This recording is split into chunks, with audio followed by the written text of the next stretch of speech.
everybody? Welcome back to Challenge the Call of Max and Avery. I'm your host, Max. And I am Avery. How are you guys? All right, we're going dark today because we're having some technical difficulties. I am going to order a new camera tonight. So hopefully, I will have one that actually works and we can not have to be dark and you can see our beautiful faces. But until then, we're just going to be voices on a screen right now. Avery, how do you feel? Oh man, how do I feel is an understatement, but we'll get into that a little bit later. I'm all right, man. Yeah, apologies if my audio is also not the greatest. Max is having camera issues, and I am having mic issues, so I'm just using my laptop audio volume, so that'll be interesting. But ready to record, man. All right, well, let's get straight into it. We'll give a little Cubs recap with our Cubs corner. Avery, tell us how they're doing. Yeah, man, we're on a hot streak once again. The Cubs are 77 and 67.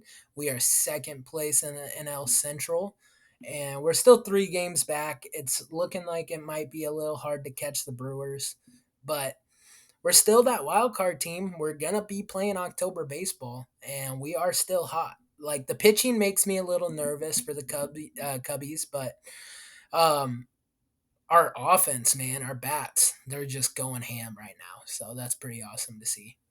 Nice. I'm a big guy of just as long as we're above 500, I don't have to be too upset about the season. Obviously I can have higher expectations than that, but for most of my fandoms, typically if I'm hitting 500, I'm decently content. Hey, that's a winning record, right? As long as there's a winning record, what more can you ask for? For sure, man. Like I agree 100%. How's your fantasy team doing this year so far? Well, we are going to be giving little fantasy recaps, Avery and I, from the league that we're in together. I am gonna win this week pretty heftily. I had a good week. Brandon Ayuk balled out for me. Good there. I made a good defensive switch. Dropped the Panthers, picks up the Jags. They got 13 points, so I'm feeling pretty good. Pretty good about my team. My final projection is last place, and going 1-0 to start the season makes me feel a lot better about that projection. So, For sure, man. I played a guy. We've had him as a guest host, Andy. He's a big Vikings fan. Played him this week, and his team kind of stunk it up. No offense to Andy, but I should not. If I played anybody else, I should not have won this week. But I'm gonna win this week. Scored 87 points with a win, so ooh, that's a little scary. But I yeah, that's mean, rough. Justin Fields, he didn't have the best day, and that's part of the reason. But my top performer, Bijan Robinson, man, he rookie. I was a little nervous taking a rookie, so early on, but he got me 20.3 points today, and so he carried the load for me. I still got Gabriel Davis to play tomorrow night, but other than that, I'm gonna pull off a win today, so that makes me feel a little bit better about my weekend. For sure. Hey, a win is a win, even if it's the second lowest score in the league. It's just 1 week, right? Now you got all week to make those trades, hit the waiver wire, and see what you can come out with next week. For sure, man. All right, but we'll get into some of our real football going on here this week. We'll do a little college recap. We are recording on Sunday night right now, just kind of due to some scheduling issues. Being a football coach is very, very demanding. Avery's finishing up his last year of school, also very demanding. So, you know, we decided just randomly, hey, let's record this Sunday night. Who cares if it's literally just after watching a heartbreaking loss to the Bears? We're gonna hit the mics, but we will talk college first. Going in order a little bit, we'll kind of hit the games that we talked about week one that we kind of missed. Iowa did end up beating Utah State, looked pretty good, was happy with the win there. Colorado also ended up beating TCU, which was a little bit of a shock as TCU was ranked number 17. Colorado was unranked. I had to give Avery a little bit of shit about that one because Shador Sanders threw for like 500 yards, 5 touchdowns, and I mean Colorado looked fucking good. So, Avery, do you want to say anything about Yeah, that? man. I know you already took a little bit of a roast from me on it, but Yeah, so Colorado might be for real.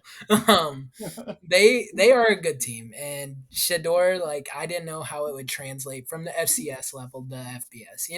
It's a different league, and but you mentioned it's not that much different. Like you mentioned last podcast, like it's not that much different, and Shador said it showed. It did not look much different. He torched TCU's defense. Yet the one thing I want to say is chalk it up to TCU lost a lot of seniors on that squad. But still, like you can't take away from Colorado. Like No. they look sharp, man. And Dion, he is a good coach. I'm taking a lot of criticism back. I think he's gonna be good in Colorado. Like he's got that team up in a winning culture, and we'll see how he goes. But I want to talk about the Hawkeyes in Yeah. Utah Well, State. hold up. You got to give me a chance to respond here. Jeez. All right, all right, No. I mean, it's just like I said last week too, though. Yeah, TCU lost a lot of seniors, and so coming out of week one, that was my big question. Like, was Colorado good or was TCU bad? Like, I didn't really get any questions answered. It was like, right.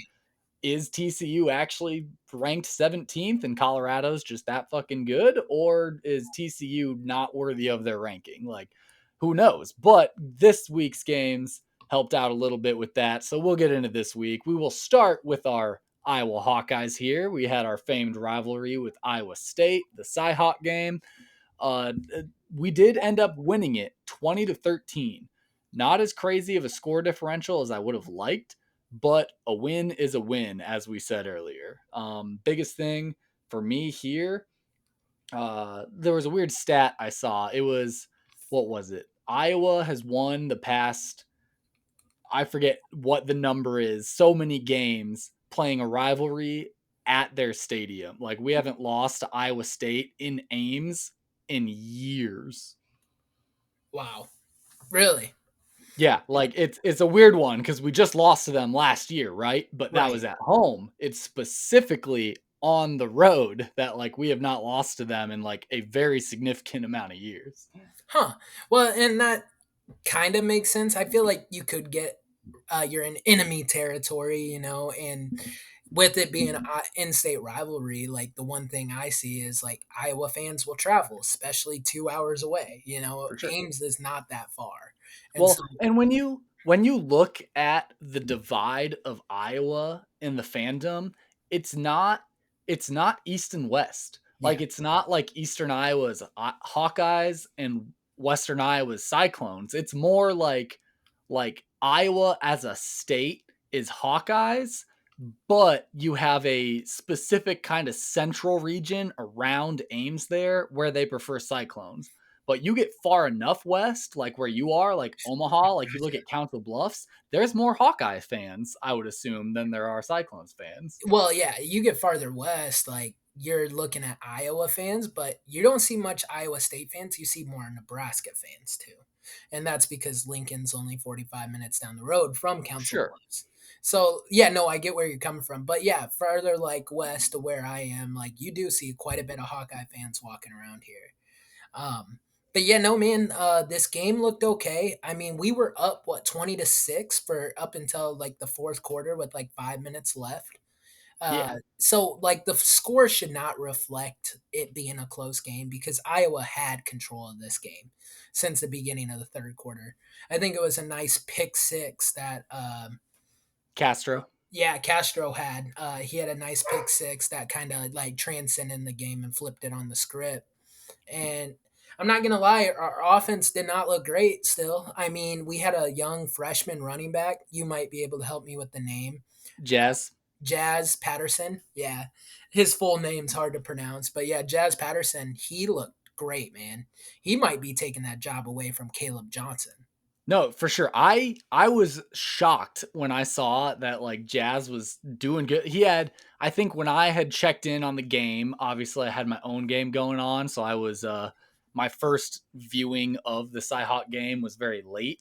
But at the time that I finally got it up on the TV after our game, Jazz had I think two rushes for like 60 something yards, and I was like, Jazz is playing, like he's doing good. I'm not gonna lie, over the summer I didn't realize Jazz was going to be such a like a player for them. I thought it was going to be Caleb Johnson like taking all the snaps, doing the load, but Jazz was actually in there like getting a good amount of reps. I was a little surprised by it, and I was like, good for him. I like Jazz. Yeah, no, they definitely split most of the carries. Like Caleb Johnson walked away with 15 carries for 28 yards, and then Jazz walked away with 10 carries for 86 yards. And I think a lot of that was that big play that he had, that 59-yard rush. But I kind of want to talk about Cade, man. Like, and I don't know what it is. Like, I think it's Brian Ferentz, and I hate to say it, but and it sounds like we're beating a dead horse. But again, like the quarterback play, like Cade didn't look bad, but he didn't look great. He struggled mightily against Iowa State's defense, and so it scares me a little bit, especially when we get into some Big Ten schools and like better competition. It's like, okay, can Cade hold up, or can our play calling hold up? For sure. I think a part of it also could be though, you have to think when Cade gets into games like Penn State, Michigan State, like he's seen those teams like at Michigan every year. Like he has played them every year. Whereas I don't know if he's ever played Iowa State before. I think this is a whole new game to him. And so I'm sure there's a good chunk of it that's on the coordinator. Like we will definitely talk a little more about that. But I think another chunk of it too that calms me down a little bit is Cade did come from Michigan. He played all those Big Ten schools. I don't know if he ever faced Iowa State. So, going against a new team to you, like it's his first game, not his first game with Iowa, but, Utah State Yeah, should be an easy win. But first big Power Five game with Iowa, like a real competitive rivalry. And I don't know if he's ever faced an Iowa State defense. So he's got a lot of learning and adjustments to do just in that rivalry itself. Whereas when it comes down to like a Penn State, I feel pretty confident with him just because I think that he's faced Penn State every year. So he should recognize what they do, how they do it, and he should be like he should be very understanding of like, oh, I've faced this opponent many a time before. I feel that, and that makes sense to me. The one thing that I find hilarious is we are a tight end university, and we're out here showing it this year. Luke Lachey was our leading receiver, and he had 3 receptions for 58 yards. And then Eric All was our second leading receiver with 3 receptions for 32 yards. It's funny, man, to me. Like, Iowa, we don't really like, yeah, we got Seth Anderson, we got Nico Regini, like those are fine. Like they're good players, of course. But like, Nico's awesome. yeah, Nico's a great player for us. Definitely taken over for that Arlen Bruce role that, Arlen Bruce used to provide for us. But I really do enjoy watching the two tight end systems, and I just wish Brian Ferentz could get it together because I don't mind watching two all star tight ends. Tight No. end is a fun position group to watch play. Oh, no need to tell me. I fucking love tight ends.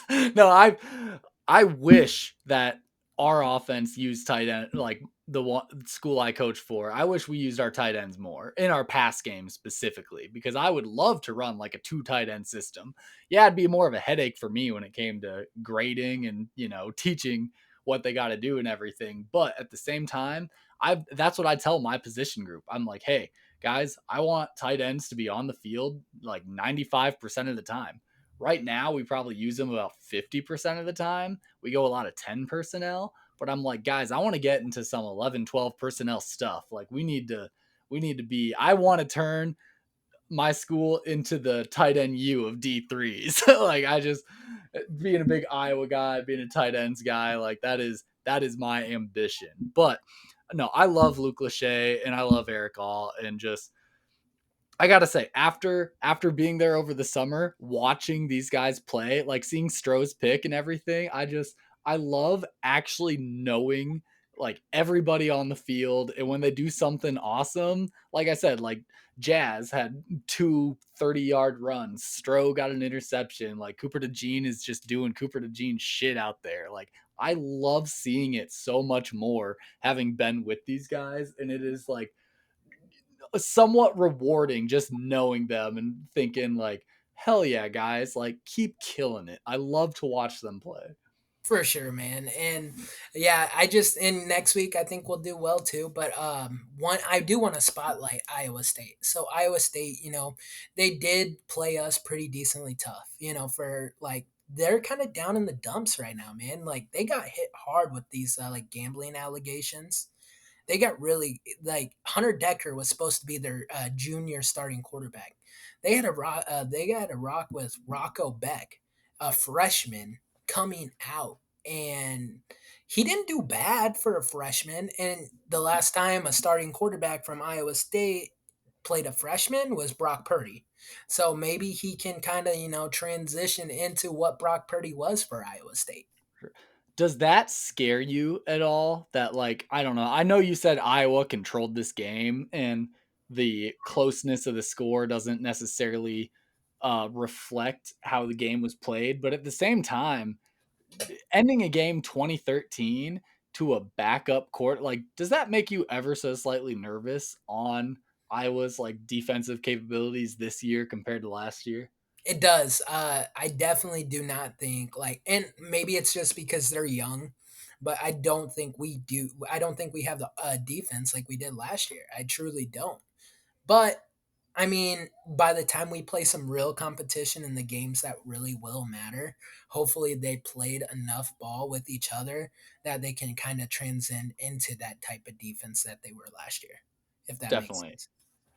What do you know about Western Michigan? That's who we play next week. We're gonna play Western Michigan, and I mean, my lack of knowing them makes me think this should be an easy win for us, but also I'm not 100% sure. Yeah, so I mean, they are in the MAC. The first game they played St. Francis, Pennsylvania, D1 FCS school, and they won 35-17. And then Syracuse they played last week and they lost 48-7. So Syracuse is an ACC school, so Power Five, but like I'm not really worried if that makes sense about Western Michigan, but I feel like I it's the age old thing with Iowa. They play down to their competition. And so it does make me a little bit nervous. Like, okay, how true is Iowa this year? Are they going to come out and wax this team 35-3? I definitely think this is like the worst team that we played this year. I think Utah the State's better. the minute you said MAC school, I was like, oh yeah, no worries. Like they play in the MAC, yeah, we'll be fine. Yeah, so I'm not too worried about it, but we'll see. I mean, you got to go in thinking you're going to win every week, but you also got to be wary for that upset.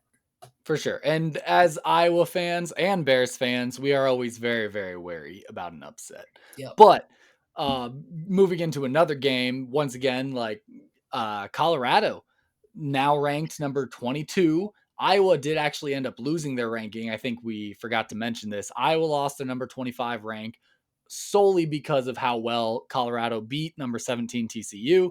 Colorado moved up to number 22 and then faced off against Nebraska, another Big Ten school.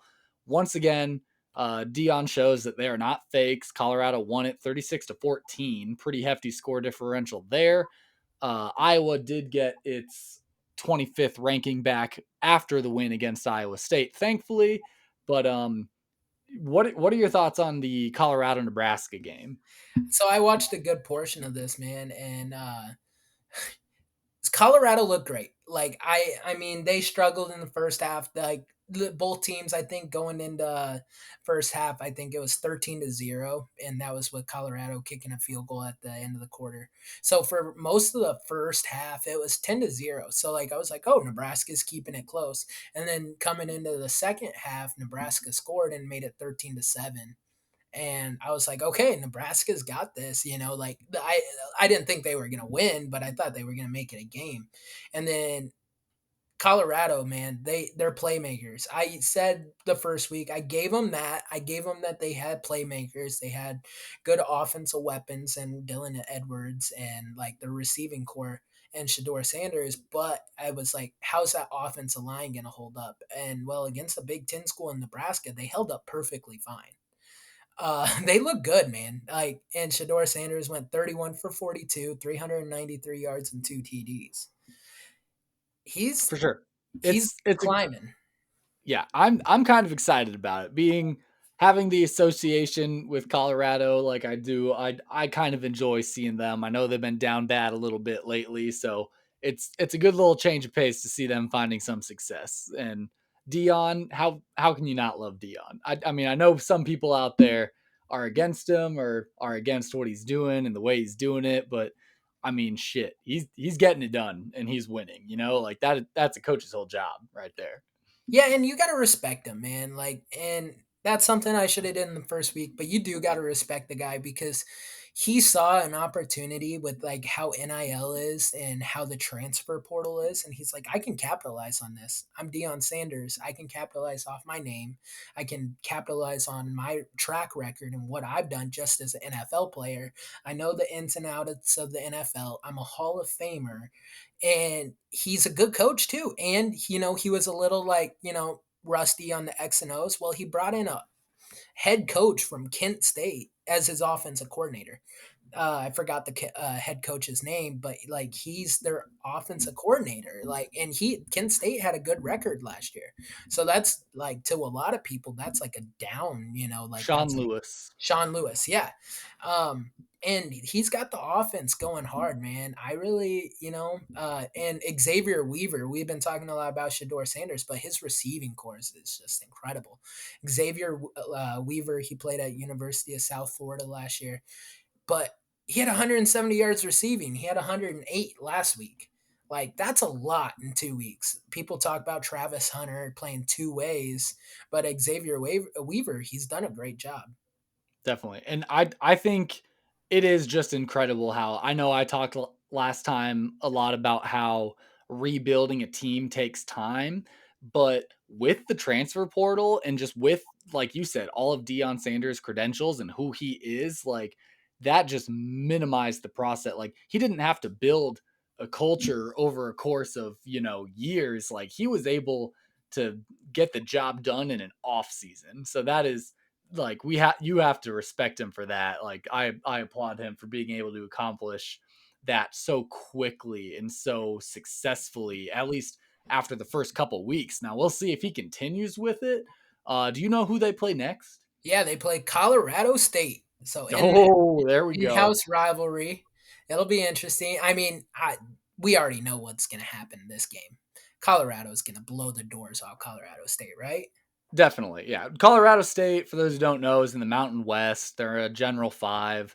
Um, it's not anything crazy to say that Colorado State would have stood a fighting chance before Dion had turned the thing around because I think Colorado and Colorado State used to play every year against each other, but they haven't the past few years just because Colorado State was actually winning too much and Colorado was like, "Hey, we can't have little brother beating up on us every time." So Colorado actually started playing my school, UNC, and because they were an FCS and they could actually beat them, which it was still actually a close game. Threw me off guard a little bit. I thought we were really good.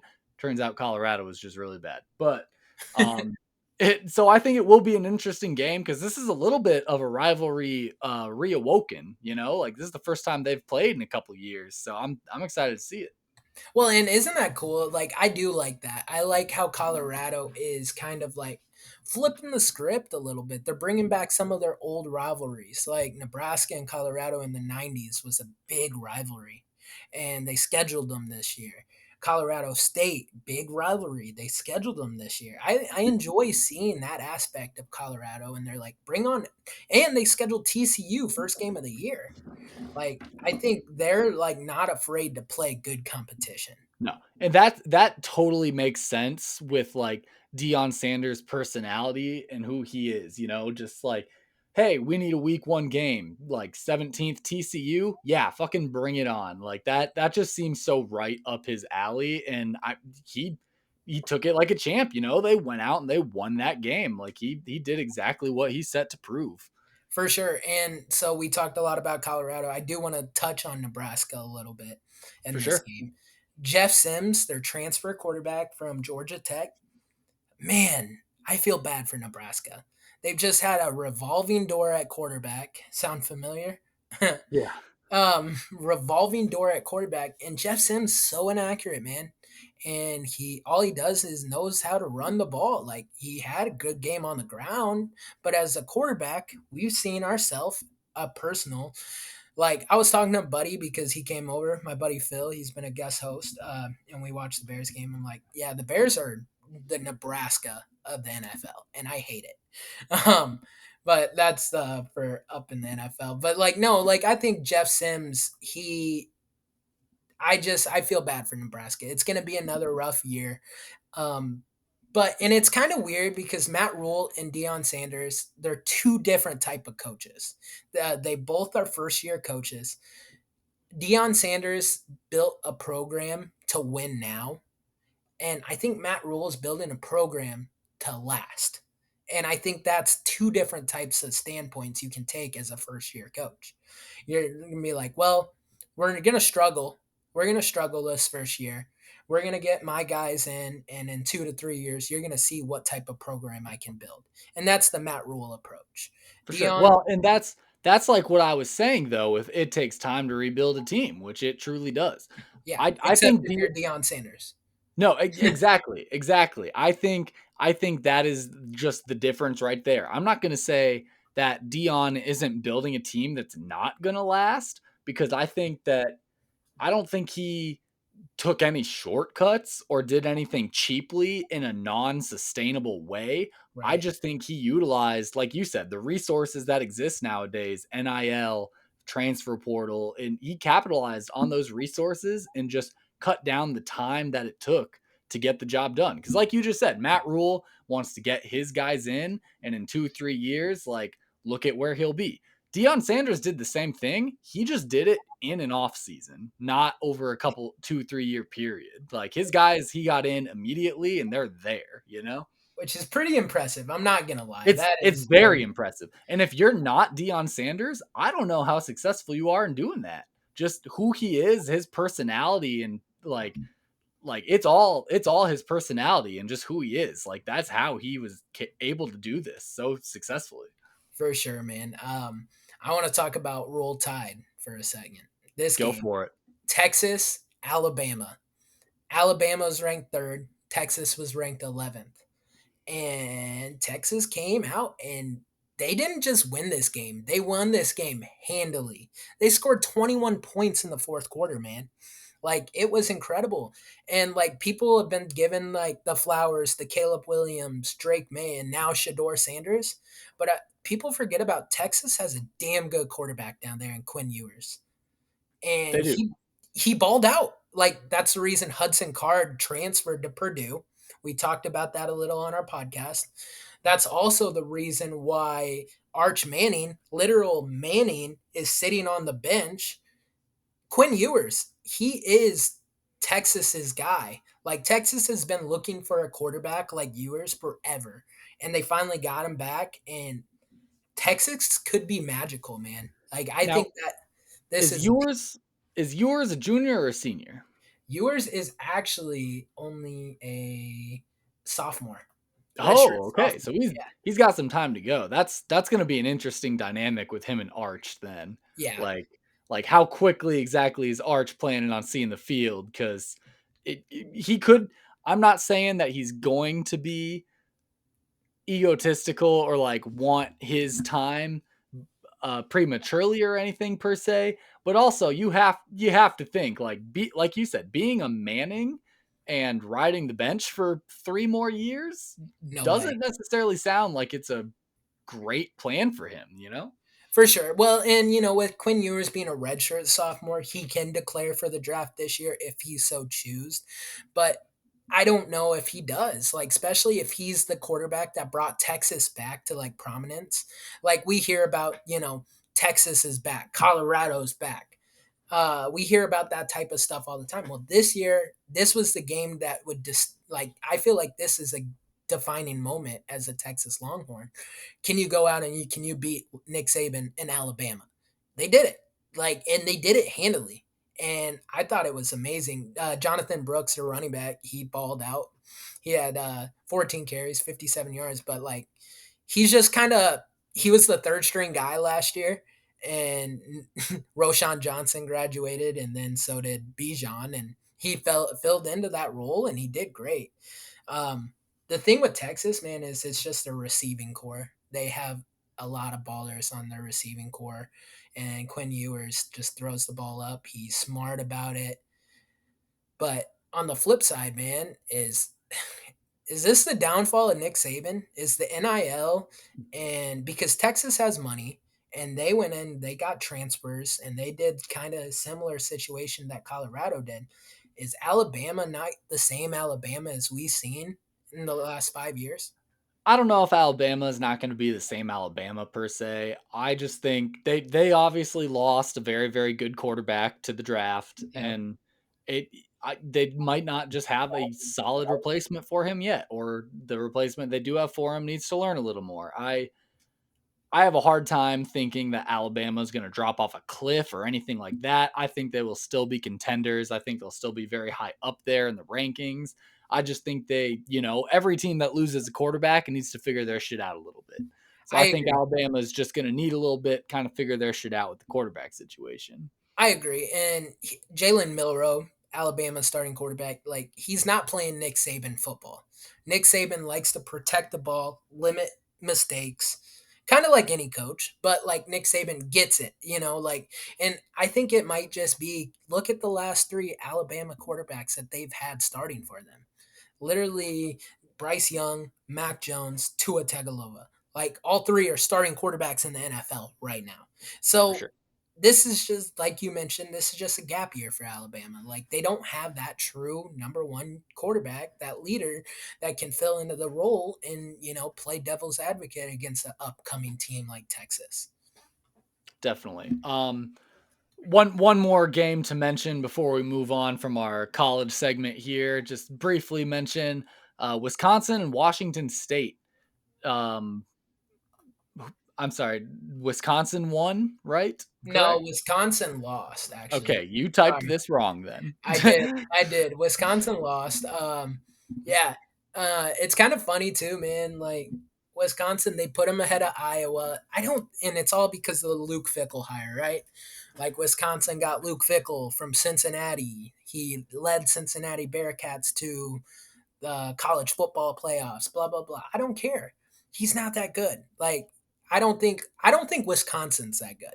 And like losing to Washington State when in the Pac-12, they're not even a top 5, even maybe a top 6 team in the Pac-12. Like it's kind of like okay, you got to take a step back and be like, is Wisconsin good or was Washington State good? For Or was sure. Wisconsin bad? It's so hard earlier in the year to kind of like define that. It really is. But one way or another, this bodes well for Iowa, I think. Just like, hey, one, Wisconsin is going to drop ranking heavily, which allows Iowa back into the ranking more easily. Also, Iowa's the top dog in the West now. Like with Wisconsin being down, Iowa should have a good shot at winning the West and making it to the Big Ten championship. I agree 100%. Um, and I think they will. I don't know. We'll see. We got Penn State in 2 weeks. We'll see. We do have Penn State in 2. That We, that'll be the game to see. That's the one I'm most curious about, and I'll be able to watch the whole thing because it is our bye week. there you go, man. Yeah. But yeah, you want to talk about some NFL? Let's talk some NFL. First of all, the current Sunday night game is going on right now. Do you happen to be watching? I am not watching, but I just pulled up the ESPN game tracker and Cowboys are up 16-0. What? Yeah, no, it was Daniel Jones just threw a pick six like 2-3 minutes ago. Or no, he didn't throw a pick six. My bad. He threw it. He checked down to Saquon Barkley. Barkley got hit and fumbled / lost the ball in the air, and then it was grabbed and run in for a touchdown by the Cowboys. So yeah, I realized about 10 minutes ago or so, like, wait, we don't have any video going. I'm gonna pull up the night game. Like I got room on my screen for this. There you go, man. Yeah, no, it's funny too because my buddy Phil, right? He renounced his Cowboy fandom this year. Did Uh, he? yeah, he renounced his Cowboy fandom because he said that when they had Zeke at center and he got demolished, that was the nail in the coffin last year. And watch the Cowboys be good this year. Watch They them might. actually be solid, and then like in for some because he switched his fandom to the Kansas City Chiefs. One, I feel like that should be outlawed. If you're switching your team, you need to switch it to a team that didn't make it to the playoffs. I don't know. And we'll get more into that later. But he switched it to the Chiefs, and then now the Cowboys are looking this, and then like look at what Kansas City did on Thursday night. Maybe Phil's the issue.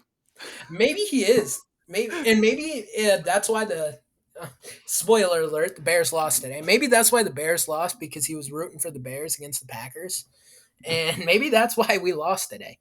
God damn it, Phil. I need to But stop inviting him over. yeah, right. All right. Well, before we get into the Bears game, we'll cover the very first NFL game that did happen last week. We had the Lions and the Chiefs, as we already alluded to. The Lions won 21-20.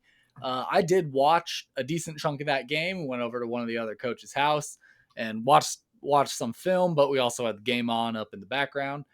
Lions looked good.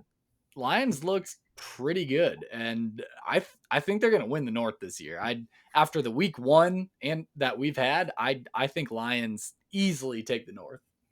I agree 100%, man. And one thing is, they play mistake free football. Dan Campbell is a great coach, and people like don't give him enough credit for that. Like he's a great coach. They think he's just like all like bronze type guy, like a musclehead, meathead. He's not. He knows how to run an offense. He knows how to run an offense well. And isn't it a beautiful thing to see Jared Goff get this shine in Detroit after what the LA Rams did to him? They shipped him off pretty much to Siberia, which is essentially the Detroit Lions in the NFL for years. And Jared Goff, he comes out and he's steady. Like, yeah, you're not going to get a 400-yard game like Patrick Mahomes with Jared Goff, but you're going to get 250 yards. You're going to Sure. one TD. You're going to have a mistake free game. He's a smart quarterback. We talked about that a little bit at work. Somebody was saying one of their friends or something they've seen on the internet or whatever is who won the trade. I still think there's no doubt. The Rams won a Super Bowl with Right. Stafford literally the minute he got there. Like, nothing against Jared Goff. He's a fine quarterback. He's capable, but that is really indifferent to me. Like, I'm happy to see the Lions being somewhat successful. I hate seeing a team be too down for too long. Hmm. Same with the Browns a few years back when Mayfield got there and started finding some success with the Browns. I like seeing the Lions have a little bit of something going on. The Goff storyline to me though that's an irrelevant factor to me. Yeah, I agree. As soon as the Lions win a Super Bowl, then we can discuss who won that trade. I feel like. I mean, Maybe. maybe, but I do think the Lions are built to sustain a lot. Like, I don't think the Lions are just built to win the NFC North. I think the Lions are built to make some damage in the NFC playoffs this year. They definitely could make a little way in the playoffs. I think they're a good team, and I think they're deserving of it now. I mean, they got some studs like Sam Laporta and Jack Campbell. I mean, how do you not win with those guys, right? Yeah. Well, and I want to talk about three rookies, man. Like Sam Laporta, like you mentioned, he was steady. Every ball that Goff threw to him, he didn't drop a single target. He had 5 targets, 5 receptions, 39 yards. He caught everything Jared Goff threw in his vicinity. I thought that was incredible. Jack Campbell had a big play, and then Brian Branch, safety out of Alabama, also a rookie. He literally took a pick six to the house. And so, like, I think it's incredible like what their rookie class, people gave them a lot of shit for trading up, drafting. Oh, and Jameer Gibbs had a good night. Yeah, no, definitely. Like you said, everybody there just played mistake-free football, unlike the Chiefs. Now, in a normal world, I still think out of 10 matchups, I think the Chiefs win 7 to 8 of them. Kadarius Toney has to stop eating popcorn before the Ooh, game, yeah, but that doesn't happen. I do think the Chiefs are the better team. I think at the end of the day, you have to you have to acknowledge that the Chiefs are probably winning this matchup 8 times out of 10. But that's the thing that happened when you play mistake-free football and the other team, puts it on the ground a little bit, like messes up here and there in important moments, like that. Those are the kind of results that you can potentially get. So props to the Lions and being able to be successful there. But right. who did not play mistake-free football today, about a few hours ago, as we unfortunately watched the Bears and the Packers for that matter, which is the more disappointing uh, piece to me of this rivalry matchup. The Bears lost to the Packers 38-20. The part that's really disappointing to me is I don't think the Packers played well. I agree. I don't think they played well at all. One thing I want to talk about with this is like our we had so many penalties. That was like the biggest thing that killed a lot of our drives. We were driving halfway through the second quarter, penalty, penalty, penalty, and then we had a punt. Like it killed us. Like we And were very well, and that was going both ways too, though. Like it was think tensions out there were high. There were so many unnecessary roughness calls. There were so many like just dumb calls that were going on either side, just like activity going on after the play and taunting and all that, like all this crap that just doesn't really need to happen. But it was going both ways, and that is a part of the piece that I'm saying.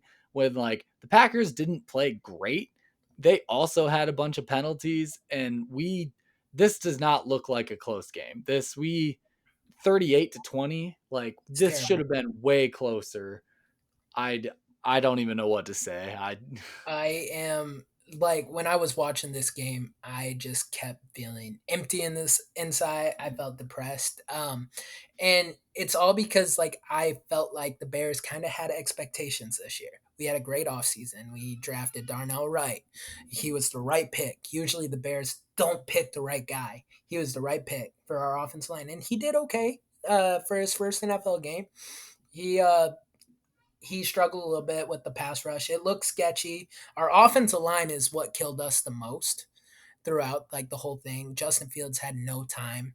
Um, the one thing is like it sucks being a Bears fan, man, because like I have more questions about Justin Fields than I did going into this game. Again, 100%. I and I'm I hate exactly that the feeling. same way. I hate that feeling. The major aspect about it is he started off hot. Like he was what 8 for 9, was 67 yards in the first like 3 drives, and that resulted to 6 points. Like we couldn't punch the ball in. Like we get into the red zone, we couldn't punch the ball in. Like, and that's what pissed me off the most. Most. But we gotta figure it out. We gotta click. And I don't know if it's the play calling.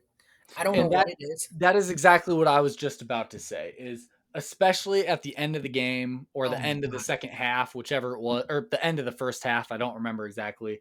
But like we got into a 2 minute ish situation. We were in like a 2 minute situation where, I was really excited slash nervous to see it, because that was always the biggest struggle that we've seen with Justin Fields, is he doesn't have that 2 minute drive to it. Like he makes big plays, he makes things happen, he can handle a football game, but we've seen in those 2 minute situations, like he can't handle it. He doesn't get to the end zone, doesn't get a field goal. Just we end up punting and having to go into the half or end the game.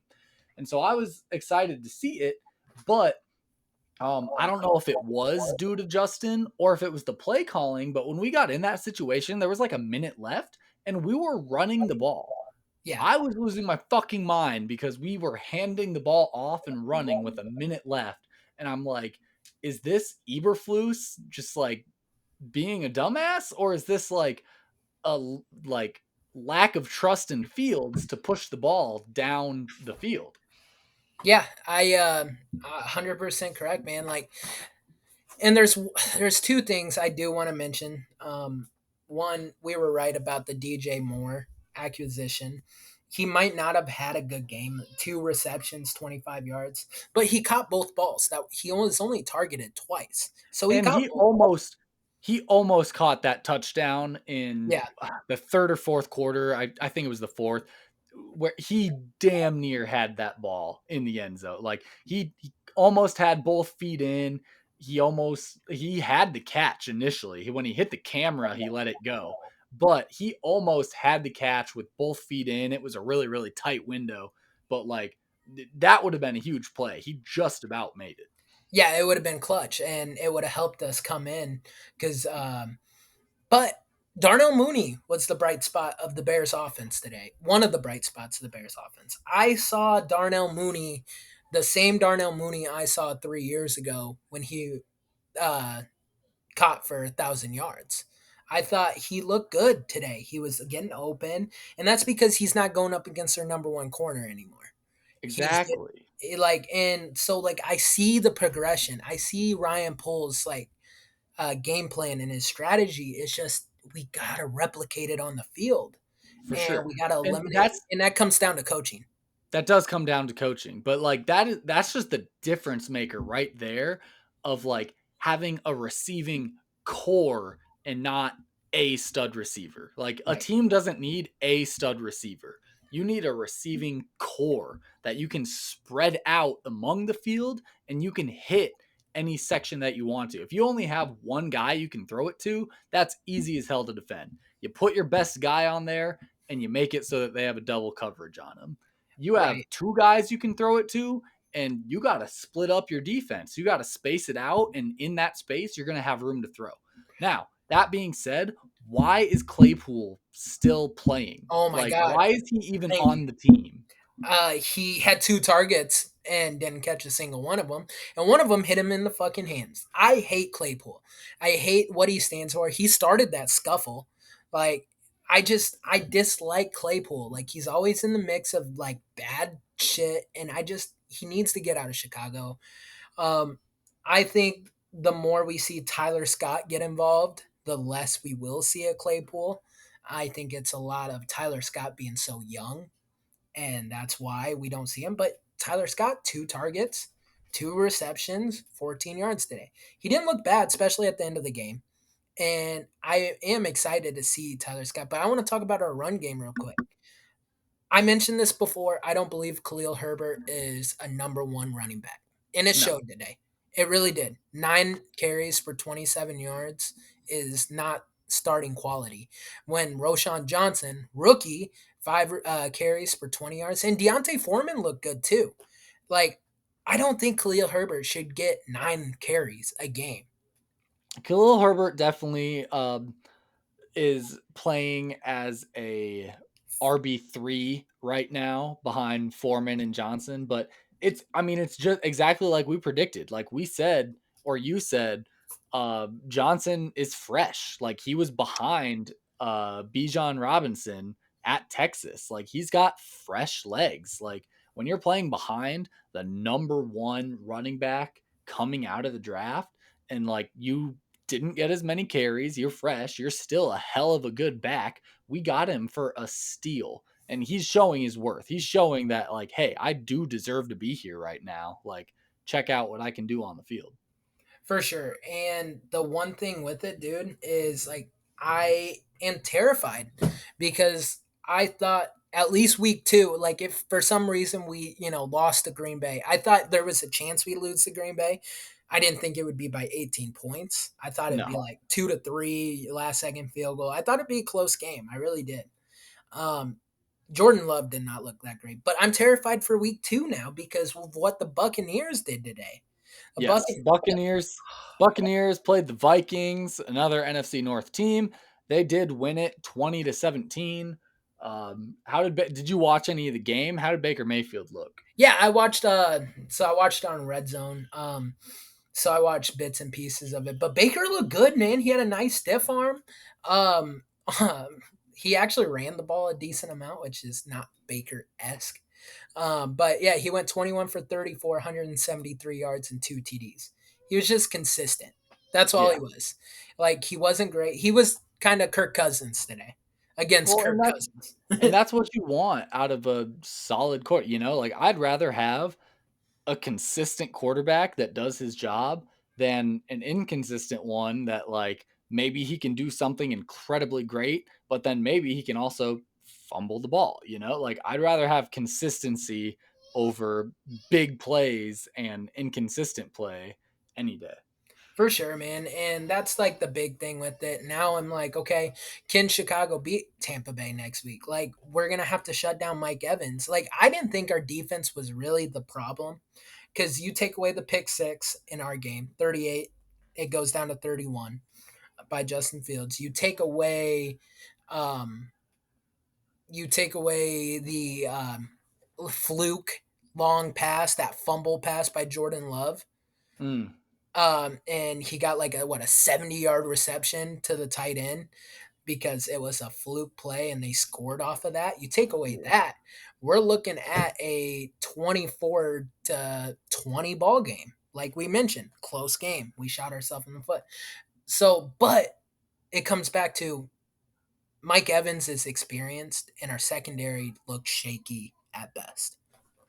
for sure. And hopefully they'll have a good week of prep for it. Hopefully we got some pregame jitters out with this first game being done. It's a non-rivalry game, so maybe there's going to be less nerves there. I don't know. I just know hopefully we can pull it off. Yeah. Cowboys are up 19-0 now. Interesting. Yeah, kick field goal. They're rolling. They're on the drive right now again too. They got the ball back and they're pushing down the field. Well, this looks like it might be a blowout, just like another game that we are going to cover was a blowout. The San Francisco 49ers against the Pittsburgh Steelers, 30-7. San Francisco won. And Brock Purdy's back, baby. 19. Looking good. Dude, he is looking good. 19 for 29, 220 yards, and two TDs. I still can't stand all the Purdy haters who are like, even after he was so successful Yeah, in the postseason, like he's not like having regular season success in an NFL postseason. He was winning games, and everyone had the audacity to say, "Oh, well, he plays for the 49ers. Well, I could fucking do that." No, you can't. yeah, Okay? Brock Purdy is a solid quarterback, and yes, does he have a ton of playmakers around him? of Sure. course. But you know what you have to do with that? Get them the ball. Make the right reads. You still have to be a good, competent, capable quarterback to even have those playmakers like with the ball in their hands to make those plays. So, like, props to Brock Purdy. I'm so glad he got the starting job. I'm happy to see that he's doing well, that he's having success. I love him as Mr. Irrelevant in the draft. I do too, man. And should we just advocate for Tyson Baggett to start for Chicago, and we can have our own Mister Irrelevant or Oh, Bajent, undrafted irrelevant Bajent, yes. I Baggett? honestly, I said it a couple weeks ago or a week ago, like in the coaches or not in the coaches. It was when we were drafting for our fantasy team. I went to our friend's house to do the draft, and the Bears game, the preseason game with the Bills was replaying. It was the rerun of Yeah, that game, and when Bajent came on, somebody asked something about it. They're like, "Who's that?" I was like, "Oh, he's this D2 guy. Like Bajent came from Shepherd. Low key, he's gonna be playing for the Bears before this season is over." Like, yeah, like I even said, I'm like, yeah, he's probably replacing Justin Fields before the end of the season. Which I after watching this first week one game, I back that statement a little bit. I think we questionably get into some territory if Fields really doesn't step up his game in the next few weeks. That we have to take a hard, serious look at ourselves and say, okay, like, do we give Bajent a shot? Because he looked good in the preseason game against the Bills. He looked really good. He played well, and I think potentially he might be more Bears esque or more helpful for us as a team than Fields is currently right now. Now, if Eberflus is the problem, that's not going to matter. I right. don't know what the problem is though, so that's just my perspective on it as of right now. For sure. And we won't find that out until we play a couple more games and see what we got. Like what type of year we're gonna have. Because last year we thought we were going to be world beater. Well, not world beaters, but we beat the San Francisco 49ers in the first game of the year last year. And Yeah, so like the first game doesn't matter. And it matters, but it doesn't matter. It sets the tone, but you can flip it on the script if you need to. But I'm just glad Brock Purdy came out and he looked good. And he's always going to look good. Tom Brady made a career of that same similar stat line: 19 for 29, 220 yards, 2 TDs, no interceptions. Tom Brady wasn't a gunslinger, especially early on in his career. He was a game manager with a great coach with talent yeah, around him. And I hate to compare him, but like I see a similar Brock Purdy being this leader that everybody likes in the locker room, young guy that is going to absorb everything like a sponge that's thrown at him. And he's doing a damn good job at it right now. for sure. And And those are some of the best quarterback, as you said, like game managers. Like, what is your job as a quarterback? Like, you manage the game. Like, that is, yeah, you have to make big plays and you have to move the ball and like you have these other responsibilities. But overall, like, it comes down to who's the head coach and does the quarterback manage the game. for sure. And not to keep getting on track of the Bears, but I do just want to point out that the announcers said about Bajent that he was really, really successful at Shepherd as a game manager. That was one of the accolades they gave him, was being a great game manager. So, you know, just saying. Right. But getting into the last game we'll talk about here, NFL wise, the Bengals played the Browns, and Joe Burrow having a little bit of a rough time so far to start the season.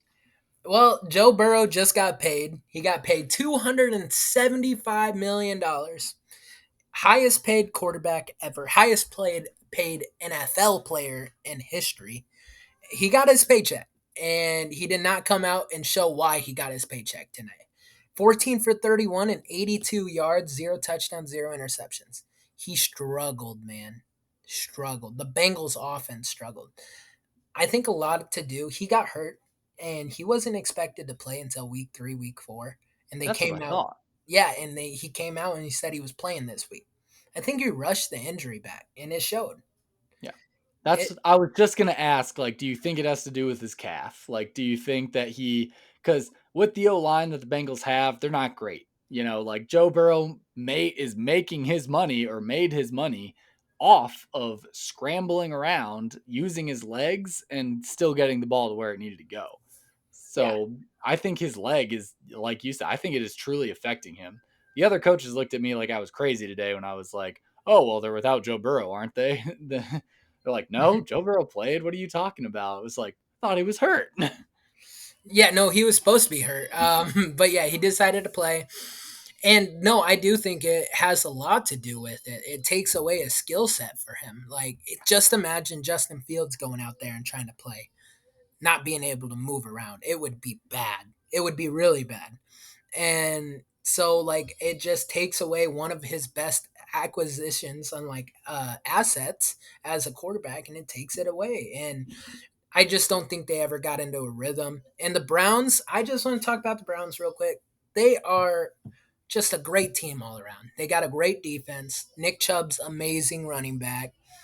And Deshaun Watson, he didn't do great, but he doesn't need to be great for the Browns. He just needs to be another game manager. Like what we said, that's another team similar to the 49ers that have struggled the last couple of years because they need that type of guy that just needs to come in and get the ball the who they need to get the ball to, and that's it.